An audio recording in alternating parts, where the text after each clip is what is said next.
Hi, my name's Juliet, and recently I've written a book called Okay, Fine, So Maybe God Exists.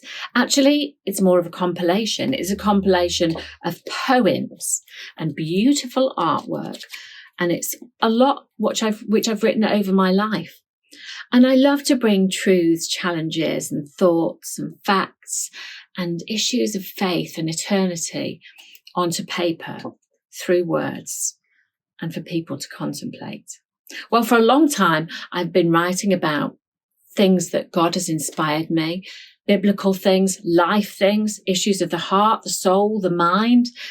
And I wanted to write something for a friend whose husband died. And for a while, I was thinking that I should have written something to use at funerals. And then suddenly I had the drive to do it, because this gentleman was into cars. He was a Christian friend, and so I knew that his soul was safe in eternity. And it got me thinking about our bodies. They're just a shell. They're just a shell in which we live, dispensable, they grow old, but the soul is eternal. And so that was the perfect driver to help me to write the words to this next poem, which I'd love to share with you.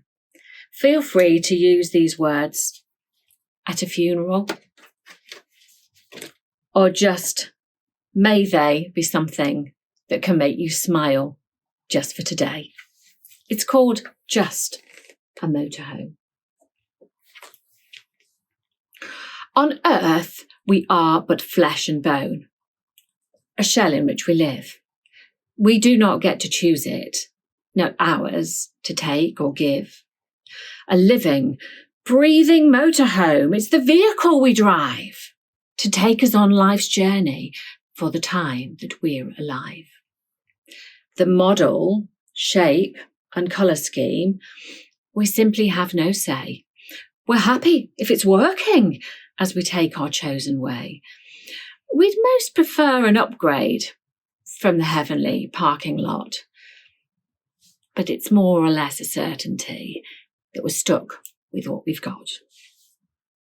No warranty or recalls, no factory reset switch, no license for a reboot when your system shows a glitch, no manufacturer's guarantee when faults or flaws appear, no option for replacement when you're stuck in second gear. There's no exchange or money back when age begins to show. We drop our speed accordingly so the exhaust doesn't blow. Parts begin to wear out and the motor starts to knock. We start life with our foot down. Now we're barely on the clock. Indicators drooping and paint is chipping off. Hinge is often creaking and the engine starts to cough. Radiators leaking, plugs are getting damp, the dashboard's looking dodgy, and so too are the lamps. Filter needs a clear out, and the pads are wearing thin. The tracking on the axle is the worst it's ever been. Your bottom's thick with rusting, and the big end has now gone. It's time to park up safely and find a verge to rest upon. But it's our true identity that sits behind the wheel. The spirit, soul, and person made to see and hear and feel. We steer and we navigate with God's own highway code. Yet we are all affected by what happens on the road.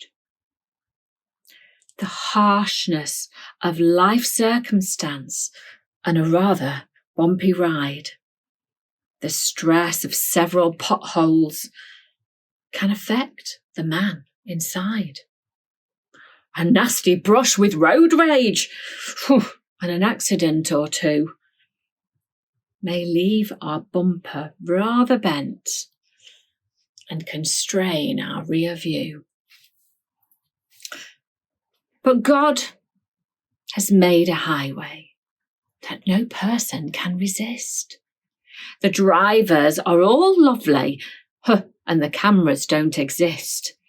And tired, failing motors are exchanged for brand new styles that will never need a service. They will run eternal miles. A good job we know our body frame is so not who we are. Whether yours is minibus or stylish sporty car, in heaven it will be replaced so we can live in peace, where all those irksome wheel clamps will finally be released. So make sure you are mindful of the driver in your seat, for he can join this holy bunch, the motoring elite.